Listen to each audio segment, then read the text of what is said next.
All right, so guys, man, thank you so much for having me.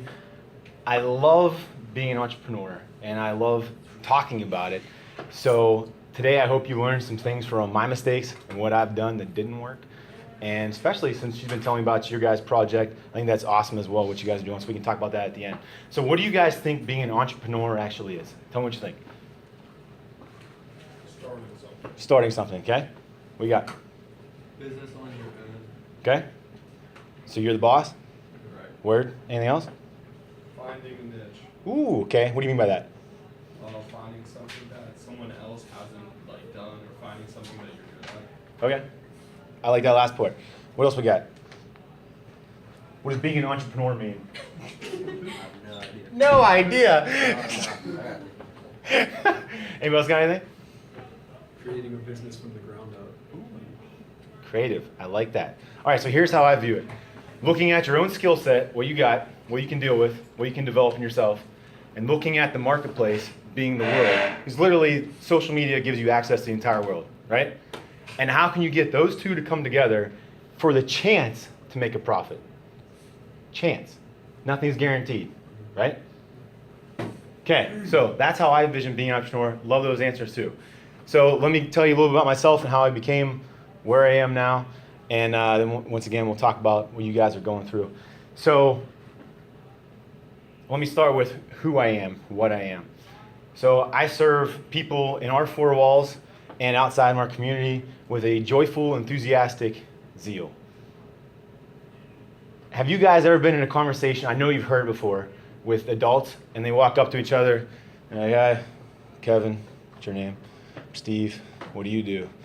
I'm an astronaut, what do you do? Pick up heavy things and put them back down." Right? That's how the conversation goes. Who you are or what you do. How is it different than what I said? You're busy. Did I say that? No. What did I say? No, I didn't. What did I say? What? Like joyful, enthusiastic. Okay, so thank you for listening. So I started with my why. I serve the people in my four walls and out in the community with a joyful, enthusiastic zeal. I just happened to do it through a gym, managing Iron May Gym.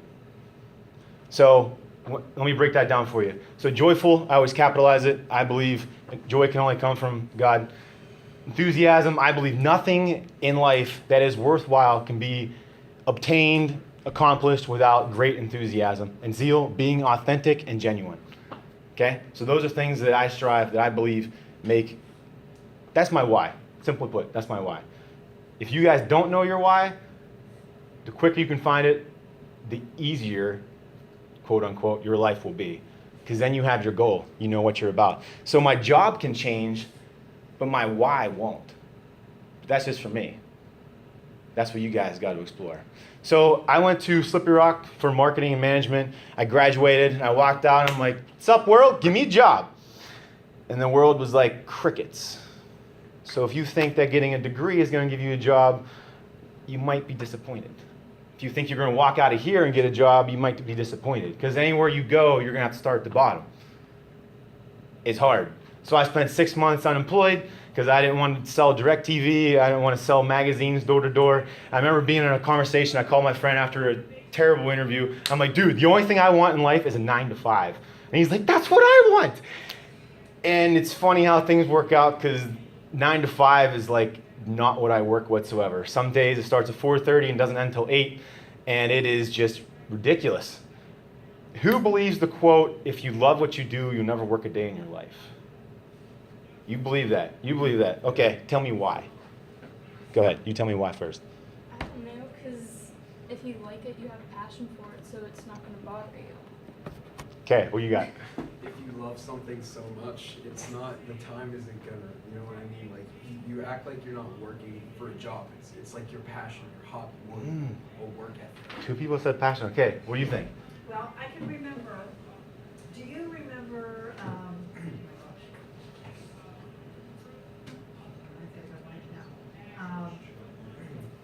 the teacher that I replaced? Her name is escaping me right now. Anyway, when I student taught here, I worked with her, Mrs. Shiner-Lee, and Mrs. Pizzula, all three. Mhm.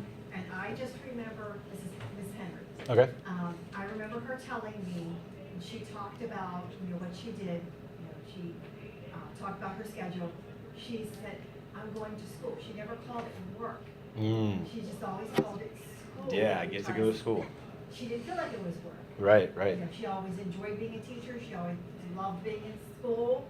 Yeah. It was the same as I've always felt, and so it didn't feel like work. She said, I'm going to school. Right. Okay, so what if I told you the complete opposite, that I believe that you will work harder than you ever will? How do you feel about that?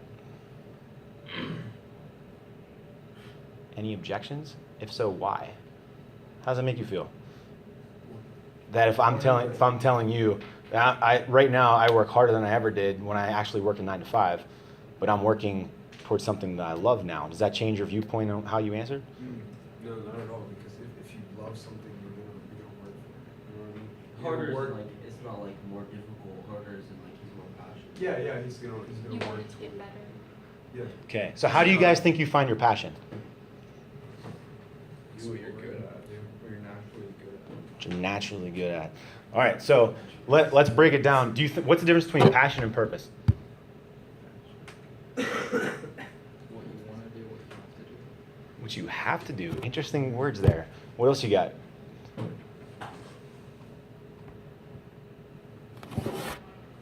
So here's my advice of how to find your why in life, how to find your purpose. Try a whole bunch of crap. Okay? Even if you think you don't want to do it. So what's a job that you know you don't want to do? Just name one. Be a doctor. You don't want to be a doctor. Go job shadow a doctor just to check it off your list. Dead serious. Here's why. I swore I would never do personal training. It's exactly what I do now. So try all this stuff because eventually something's going to stick. You're going to develop an interest from it. Interests become passions. Passions, you'll find your purpose. That's how you do it. All right? That's my advice. That's how I got to find my why. So if you can do it a lot earlier in life, 10 years ahead of me, you guys will be 10 years further ahead than I am. So when I went to Slippery Rock, I worked at six months unemployed. Then I worked 6 months at Aeropostale at the Grove City Outlets. Has anybody worked retail? What store? Walmart. Man, how did you work Black Friday? No, I just started there, so. God bless you. So Black Friday was my first day of retail. Oh, I do not like all of you who shop on Black Friday, by the way. No, it was awful. But I stayed there for 6 months, and then the guy in Bessemer who owned a gym, that was where I trained for the last couple of years, and he said, look, I'm closing down, I'm retiring from the gym business. And I was like, all right, this stinks, because now I need a place to lift. So right there, I identified I got a need, and then I surrounded myself with other people who had the same need, my friends, and we had a little meeting in the basement. We're like, dude, what are we going to do? We got to do this, we got to do that. You think your mom will mind if we have a gym in the garage? It's probably not a good idea. She probably won't want strangers in her house at 2 a.m. Yeah, I agree. All right, so we go through all these ideas, and then we find out, all right, I'm going to approach my mom. Like, hey, Mom, this is my idea. I want to start a gym. And now about your parents, I know you're probably all from a bunch of different backgrounds, but I believe one of the best things a parent can do is instill confidence in their kid. And my mom is my hero for so many reasons, but one of them is for that. And she never, when I approached her with an idea, never said, no. It was more, hey, let's talk about it, let's figure this out. And after talking about it, her answer was, the bank's got 30 minutes till they close, let's go. I had less than $1,000 in my bank account, called my brother, said, here's my business approach, what do you think? He's like, check in the mail tomorrow, we got you. So once again, surround yourself with the right people, okay? My mom's my hero also because when I was in 3rd grade, my dad passed away, and we were left with, my mom has 3 kids, we're growing up on a farm, one of my sister has special needs, and she could have followed, she could have failed in every aspect in the world, wouldn't have thought anything different. Probably expected. But she kept pushing. She surrounded herself with great people. I don't know if you heard this quote before, but you're the average of the 5 people you hang out with.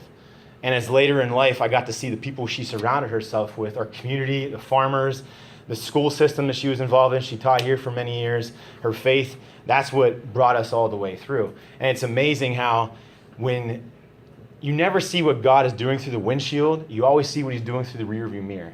And I've been able to see the good things that come from bad situations. And one of those things is serving people inside our walls at the gym. So our first day, we actually opened, it'd be 10 years and roughly a couple weeks. So we opened on April 8th, 10 years ago. First day, we had no electric. We did have water. With no security system, there was a key broke off in the front door. The front door didn't lock. All we had was our hopes and dreams, and everybody knows those don't pay the bills. So what do? We start networking. I was working another job at the same time. I was doing farming and construction to try to pay off this debt. And I know you guys are working through a situation right now with a business. So one of the things that you want to do is not jump in too much debt too quick. I don't know if you studied the business statistics of business failing within the first year, but it is astronomical. And after the first year, it actually doesn't go down that much. A little bit, but not much. So I was able to pay it off in 10 months. And then after that, I was able to just continually build my business. But I was never full-time at the gym. I was always doing other jobs. And then I got married, and I'm like, man, now I got to get a real job. So I left farming and construction, and then I went and did sales. I sold galvanizing kettles all over the world. I got to buy some steel. I did shipping and receiving. Did that for 5 years. And then a bunch of different occurrences happened and came together that allowed me to step away and approach a different dream. And it was, hey, Jen, I want to do personal training full time. This is where I feel like I'm led to be, dealing with people. I've been involved in youth ministry for 11 years, and I felt like this is what I was supposed to do full time. And she was like, let's talk about it, let's pray about it. And when we decided to do that, this is why I talk about surrounding yourself with the right people and that you're going to work harder at something you actually love, because people want to work 40 hours a week. Well, in this week, I worked 115, and I was sleeping on a gravel pile at my job because I didn't have time to sleep at night. So you got to figure out how to make things work without losing sight of your goal. So once you're able to do that, you got vision, you got to create it. So as the things shifted, I was able to go full-time in personal training, and it was not easy because you got to calculate your rates. What are you going to be charging? Are you going to have a building? You're not going to have a building. And one of the biggest things you got to realize is that nobody owes you anything. The universe doesn't owe you anything. You got to go get what you think you deserve. You got to work for it.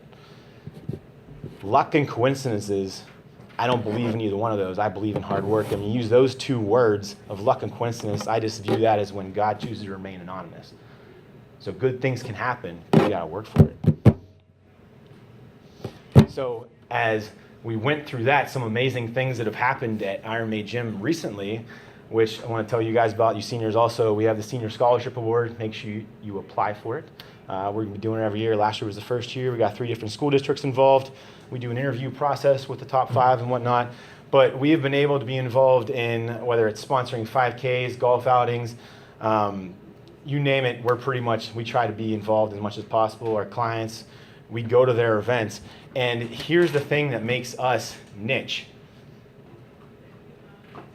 There's probably a better way to say this, but the world's going to be a better place if you give a crap about other people. People are going to notice. So when you take time out of your day and they know you're busy and you go show up at their sporting event and you're in the corner cheering them on, right? You make it about them.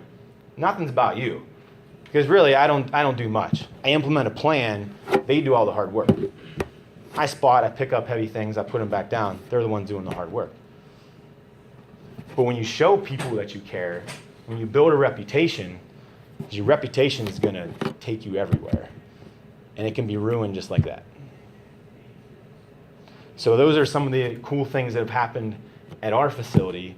And the things that I believe have gotten us there was give a crap about other people, gratitude. I don't know if you guys know Gary Vaynerchuk.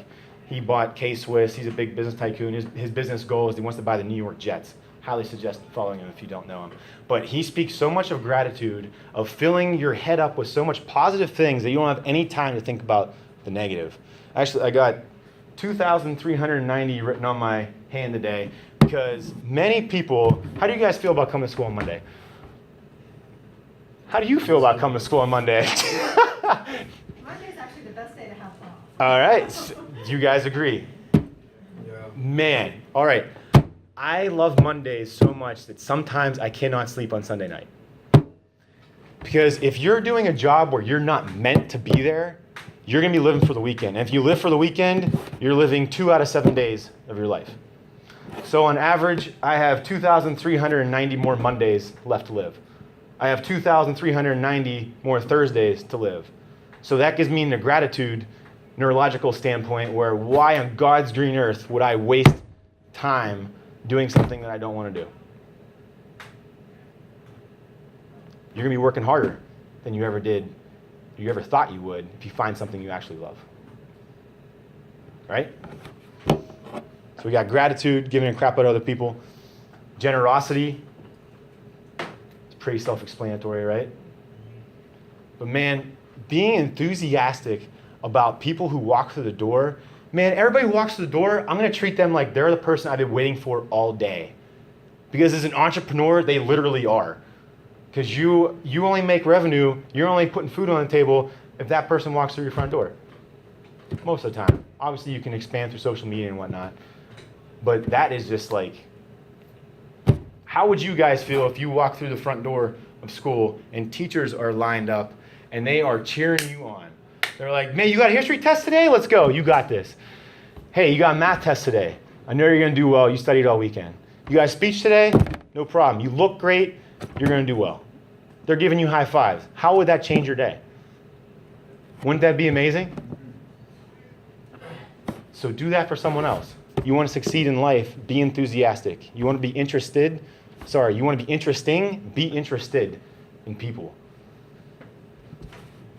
Those are my biggest advices for the gym. That's why I feel like our family, and I started using that term, Iron Maid family, and the more I talk about it, the more people begin to reverberate and talk about it also, because they can see the difference of when you walk through the door. They can see the difference that happens and how we're in the community and how it actually is a family. And it's absolutely awesome. If you can cultivate that kind of family environment, your business is going to succeed no matter what you're doing. But never chase money. If you chase money, you're going to end up empty. And you're going to end up burnt out because you can literally go through money like crazy. If you find what you do, if you find your purpose, it's going to take care of itself.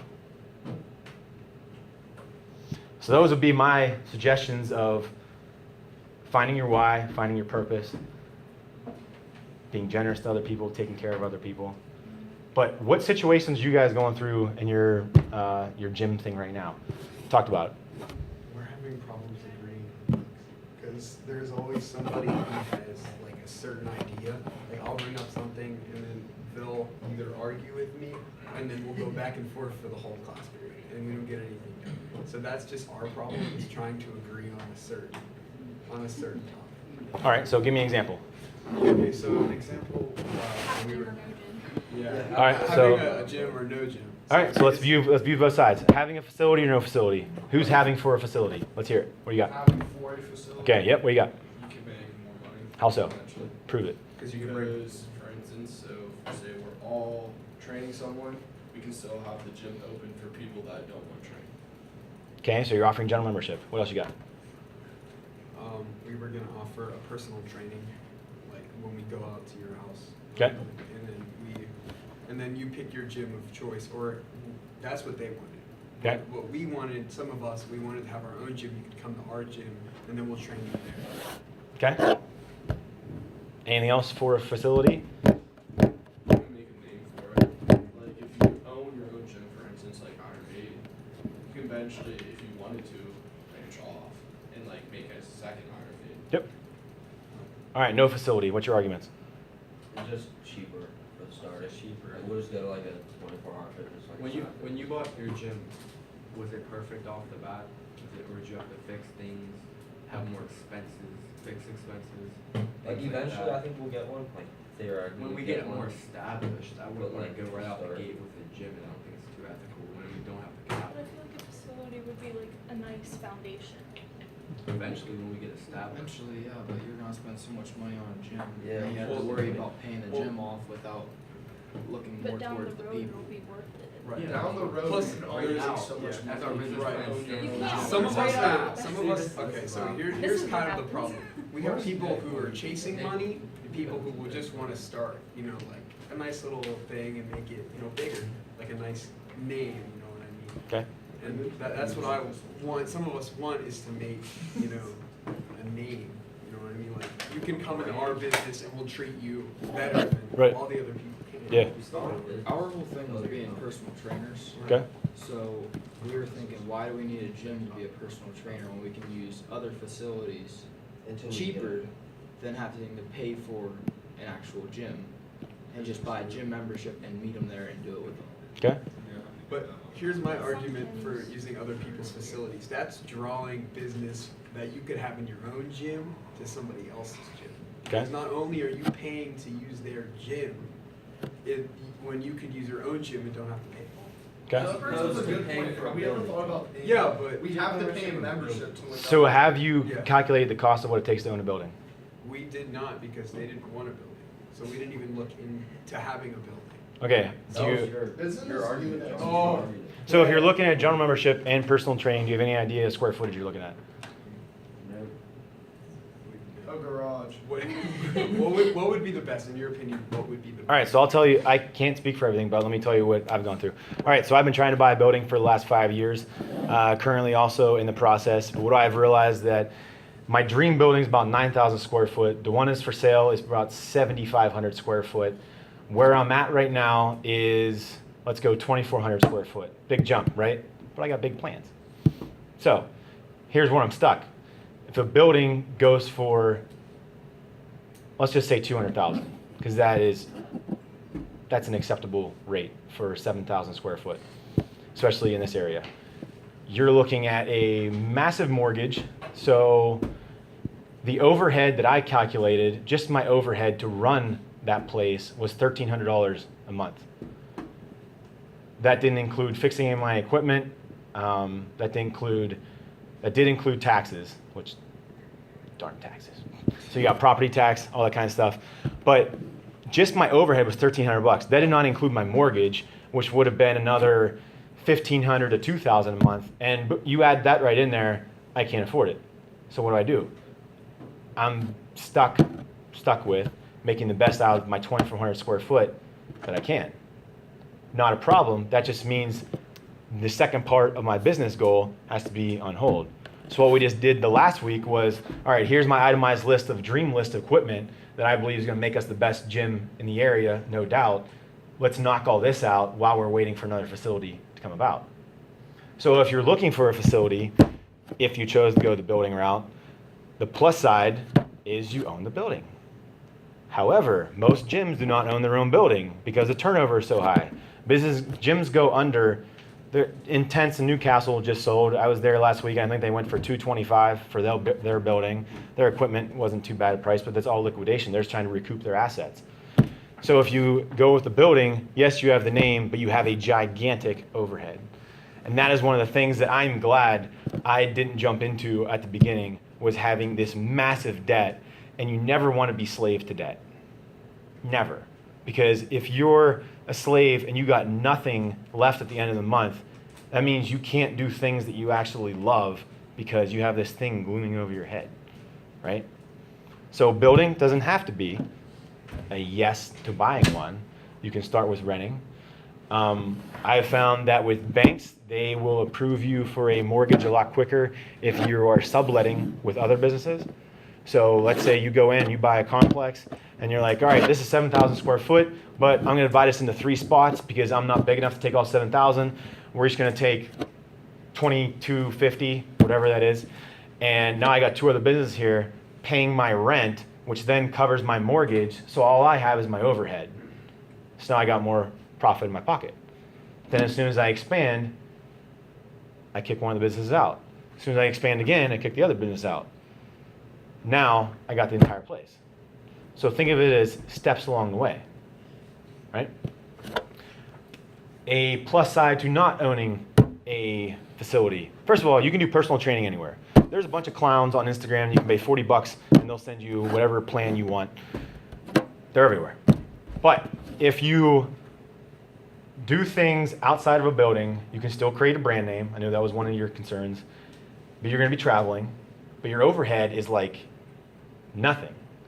So one of my friends used to live in Cleveland. He was telling me, he was laughing, and yet it seemed to be kind of jealous of these guys these two people who were very in shape, and they would go to these high-end hotels, and they would train people. Hotel gyms, it's like this big. There's hardly anything, right? And these guys were charging arms and legs for going in and getting these business people. Hey, you're in here for a week. I'll train you for a week, X amount of dollars. You're here for a month, then they go over the next spot. And they just keep doing this to drive around town to these hotel spots and train these people who needed to work out, but maybe they didn't know all the exercises for the minimum amount of equipment that they had. So they're making a killing, but you still have to carry insurance. With the hotel stuff, obviously you have to get things okayed through people, but you won't have the overhead of a building. You're always going to have liability insurance. If you own a building, you have renter's insurance, that kind of stuff. But that's definitely a plus side for traveling. You can still build your brand name. If you wanted a building down the road, you can still do that. Might offer more cash flow up front. One of the biggest challenges I have faced is we are the only facility in minimal of a 10-mile radius. I don't even know of anybody past a 10-mile radius who offers general membership, meaning you can come in 24/7. You can offer personal training. Is that the end of class? Okay. So you got 2 or 3 things there that most gyms separate, and they're like, we're only offering 24/7, we're only offering personal training, we're only doing CrossFit, we're only doing yoga, this kind of stuff, classes, right? But I started as just a general membership. So on one end, the general membership helps cover my rent, but on the other end, it's hindering me from switching to group training, which is the most lucrative. If you get a group of 8 or 10 people and you do classes, it's hindering me because I don't have the floor space for it. So those are my instances of what I've had to go through. Another thing, man, I feel like the more I know about business, the more reluctant I would be to jump in when I did at the beginning. Because when I jumped in, all I knew how to do was lift a little, and I went to school for business. I knew nothing. I didn't write a business plan. I did nothing. All I did was, hey, let's put some equipment here and let's start charging memberships. So if you feel like you have everything itemized in order for a plan to work, I encourage you to highly reconsider. Maybe you need to have everything itemized for a homework assignment. That's good. But whatever you think is going to happen, it's not always going to happen that way. So that's one of the things as an entrepreneur, you got to be flexible.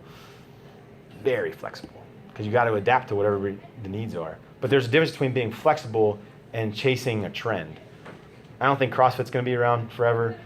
Yoga, flexibility, that will be. But Pilates was a big fad back when. Stuff fades away. But the iron will always be there. What other things are you guys going through besides building? To buy or not to buy?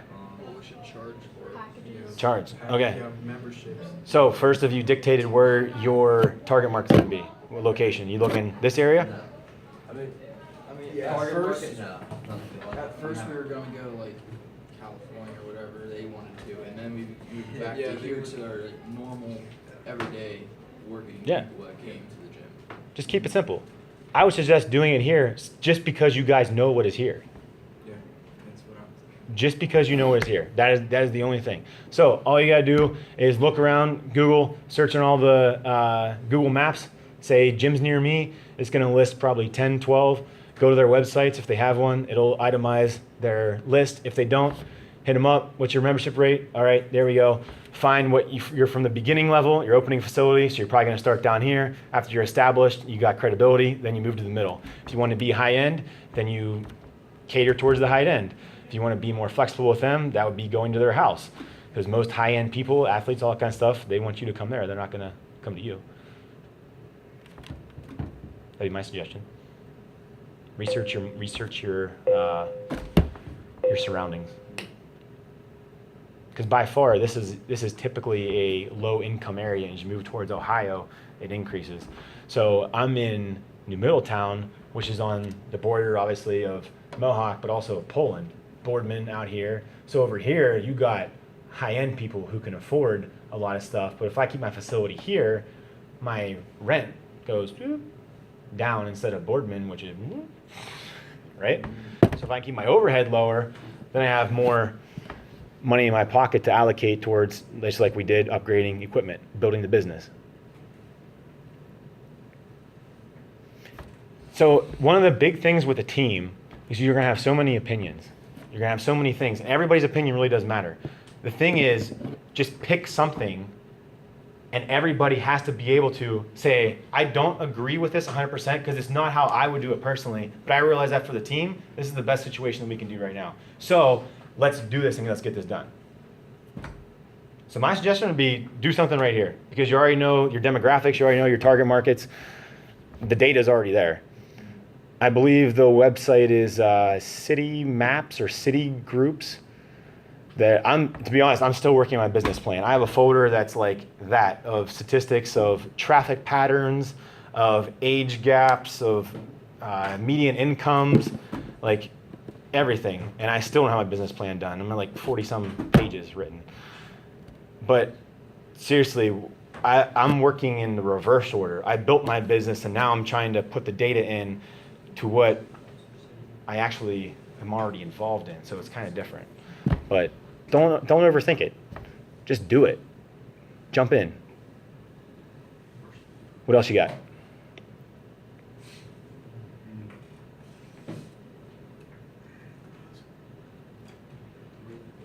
That's the problem. We don't know what else to do. You know what I mean? Like we've gotten to the point where we just want to do personal training, business plans, like memberships where there's like tiers, and then it gets higher. You know what I mean? Like you pay, I don't know, for instance, $20 for like your basic membership, and then Yep. you go up to like the personal training, which is an extra couple dollars, and Yeah. the platinum, Yeah. which is a couple more hours, and then you train harder and longer. Okay, so what's the problem with if you as a group say, all right, these 3 people, they're going to be our people who go out and they're drumming up business by going to people's houses, they're focusing on the high-end market, they're going to be doing that because that's what they want to do. You're still under the same business model, but this is just, you have enough people you can do that. These 3 people, you're focusing on outside of the 4 walls. These 3 people, they're our trainers on the inside. They're the ones going to be certified, they're training, they're drumming up classes, one-on-one sessions, group training. Then we got 2 people over here, they're doing our business, our accounts receivable, our accounts payable, our overhead, they're covering all of our bills. And we got 1 person who's specifically and only specializing on greeting people and getting people what they want. Good job. Yeah. Does that cover what everybody wants to do? From what I feel, you guys want to be out. Yeah. Okay? Just do it with people. Some people want to be in. Some people are more social at the front desk. Some people are, I mean, if you can figure out a job for everybody to do, there's no reason why you can't make everything work at once. Just realize that you can do anything, but you can't do everything. There's a big difference between that. Because if you can stay focused on one goal, meaning the team, and you're going to succeed by building a business, a brand, by helping people, you're going to be all right. And one of the biggest ways to do that is by giving things away. Knowledge. Because as you give away knowledge, people are going to be like, wow, that actually does make sense. That worked for him. Or if as they see you train, they're going to come up to you and be like, hey, why does that work? Give away knowledge. Don't, hey, how's that work? Well, give me $32.95 and I'll tell you. That's not treating people with kindness. That's not building a brand. That's portraying arrogance and cockiness, and no one's going to pay $1 for that. What other questions you got? That's probably pretty much all it is. Yeah? That's it. Yeah. I like that plan. That really helped. Thank you. Yeah. Just itemize it on paper. Say, here. Let everybody say, this is what I want to do, and put it down and do it. That's it. Keep it simple. Did you ever hear the KISS principle? Keep it simple, stupid. Right? Seriously, don't overthink it.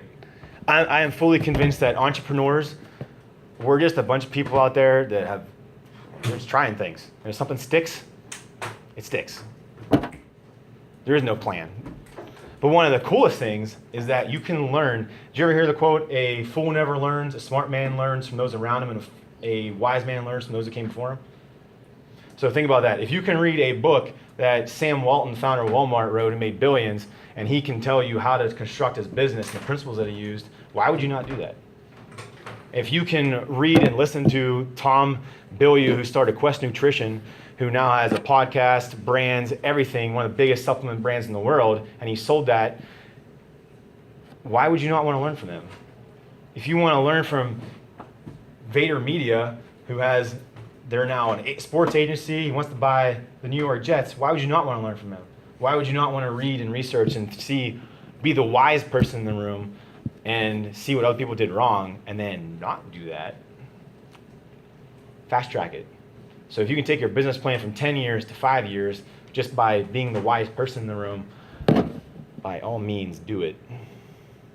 Always be willing to learn from My goodness. You know, there's a couple things recently that I learned that I'm embarrassed it took me this long to learn. One, that just like in life, in business, there are seasons in life. And the phrase, "this too shall pass," is remarkable. So whenever in life, I know some of you are probably like way up higher in cloud 9 right now, and some of you are probably like way down here in depression right now. But you have to neurologically realize and self-assess that this too shall pass. Eventually, I'm going to come back to the middle at some point. Okay? Just like in business. Sales can be up here, but I'm not worried about the next month. I'm worried about 5 years down the road. I'm worried about 10 years down the road because I know my business model isn't going to fail. Caring about people will never go out of style. Right? That's something that helped me a lot. That there's seasons for everything. Maybe that'll help you. Always be genuine. What do you guys think of the phrase, "fake it till you make it"? No? It's not usually how it Why? Because why fake it when you can do the real thing? You know, why would you want to fake something? You know, it's not being true. When you think of someone who's fake, you don't want to associate yourself with them because they're not going to stay true to everything. Okay. You know? Okay. It works at first, but not later. Super approaches. Okay. You know? Here's something, if you twist it and you say, "fake it with yourself until you make it," does that change it?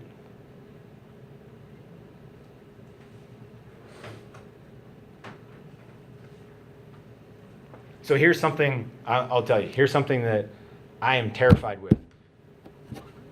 Right here. Terrified of speaking in front of people. Okay, but if you realize that life is just a neurological game and that your brain creates a chemical and your body reacts to excitement and nervousness, it's the same chemical. So all I gotta do is tell myself, man, I'm excited to be here today. And I'm standing like this and telling you I am excited. I'm convincing myself. Right? I'm faking it until I make it. But I'm not faking it in business. I'm not faking it, I'm driving a fake BMW, making it till I make it, right? Because that's just lying. There was a quote that I heard that said, the only thing that matters in life is what you think about when you're by yourself. So what you think about yourself when you're by yourself. So if you're faking it to other people, you're right. It's not going to work. But if I stand here and tell you I'm excited and it changes my brain chemistry because I am excited and I can get past the nerves of speaking in front of people, then yeah, it's going to work. Did you ever watch sprinters in the Olympics? Anybody ever watch sprinters in the Olympics? All right. Can you tell me what the question that every single interviewer asks the person who comes in first? Were you nervous? Thank you. What do they say? I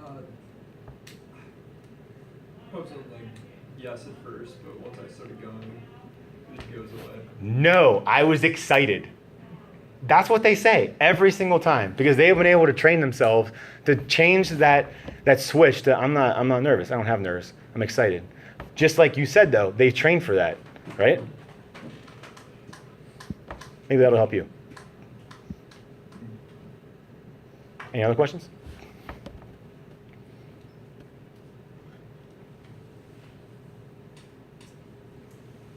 Crickets. Crickets. No, I seriously hope you guys you find your why a lot earlier than I did. 2 books to help me with that. It's Find Your Why and Start With Why. Find Your Why and Start With Why by Simon Sinek. He is an awesome author, good speech. He's got TED Talks, YouTube channels out there. Highly suggest him. Tom Bilyeu, highly suggest following his stuff. One of my goals I made a year and a half ago was to read a book a week. I have definitely failed at that, but here's the reason why I made that. Oh, done? That's Yeah, you're good. You're good. Any other questions before we leave? Is there anything you would go back and do differently? I have no regrets because I believe that brought me to where I am today.